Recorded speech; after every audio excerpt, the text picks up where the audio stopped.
Bharatiya Janata party జిల్లా అధ్యక్షులు అడ్డూరి శ్రీరామ్ ఈ సందర్భంగా శ్రీరామ్ మాట్లాడుతూ ఈ నెల 2వ తారీఖున దేశవ్యాప్తంగా పార్టీ సభ్యత్వ నమోదు ప్రారంభించామని, దేశ ప్రధాని నరేంద్ర మోదీ, హోంమంత్రి అమిత్ షా మరియు జాతీయ అధ్యక్షులు JP Nadda toll free number ద్వారా పార్టీ సభ్యత్వ నమోదు కార్యక్రమాన్ని చేసుకున్నారని చెప్పారు. అదేవిధంగా ఆంధ్రప్రదేశ్ బీజేపీ పార్టీ రాష్ట్ర అధ్యక్షురాలు దగ్గుపాటి పురంధేశ్వరి మరియు పార్టీ సీనియర్ నాయకులు విశాఖపట్నం వేదికగా పార్టీ సభ్యత్వ నమోదు చేసుకున్నారని తెలియజేశారు. ఈ సమావేశంలో విజయవాడ పార్లమెంట్ కన్వీనర్ మూల వెంకట సుబ్బయ్య, చైతన్య శర్మ, జిల్లా ఉపాధ్యక్షులు రత్నకుమారి, మహిళా మోర్చా అధ్యక్షురాలు ఎర్ర సునీత తదితరులు పాల్గొన్నారు. ప్రింట్ మీడియా మిత్రులకి అందరికీ కూడా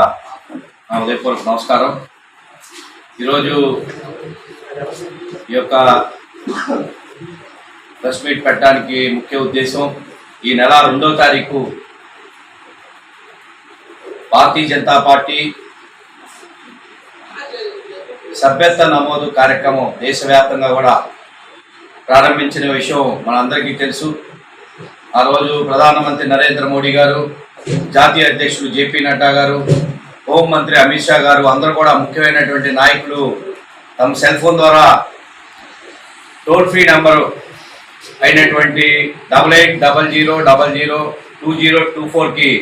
లింక్ చేసి తమ ప్రాథమిక సభ్యత్వాన్ని తీసుకున్న నేపథ్యం మనం చూడడం జరిగింది. అందులో భాగంగానే ఈ నెల 4వ తారీఖు విశాఖపట్నం కేంద్రంగా రాష్ట్ర అధ్యక్షులు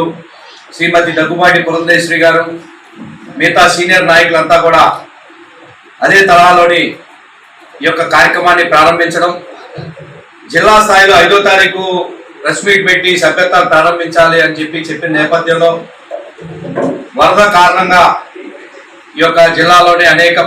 రత్నకుమారి గారు జిల్లా ఉపాధ్యక్షులు, అదేవిధంగా పోతిన బేసు కంఠేశ్వరుడు గారు, అదేవిధంగా ఎర్ర సునీత గారు మహిళా మోర్చా అధ్యక్షురాలు, నరసరాజు గారు యువమోర్చా అధ్యక్షుడు, జిల్లా కోశాధికారి ట్రెజరర్ గారు అయినటువంటి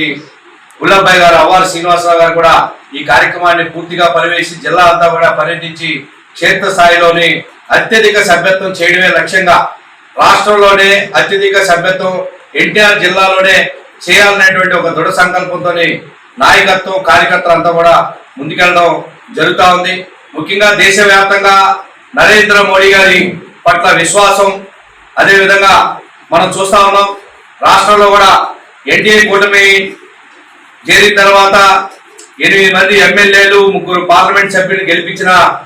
నేపథ్యం మేము చూడడం జరిగింది. ఈ నేపథ్యంలోనే ప్రజలకి మరింత సేవ చేసే విధంగా, మరింత చేరువయ్యే విధంగా క్షేత్ర స్థాయిలో సభ్యత్వాలు చేసి రేపు రాబోయే రోజుల్లోని ఏదైతే స్థానిక సంస్థల ఎన్నికలు కావచ్చు, కార్పొరేషన్ ఎన్నికలు కావచ్చు, దానికి సమాయత్తమై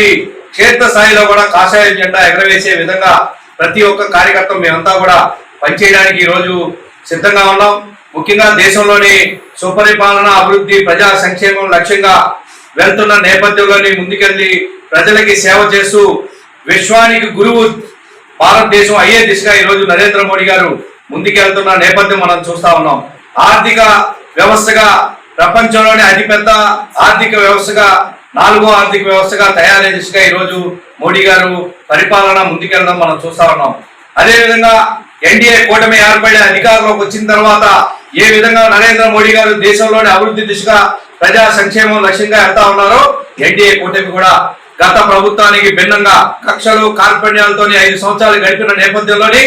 దానికి భిన్నంగా అభివృద్ధి లక్ష్యంగా నారా చంద్రబాబు నాయుడు గారు ముఖ్యమంత్రి గారి నేతృత్వంలో ఎన్డీఏ కూటమి కూడా ముందుకు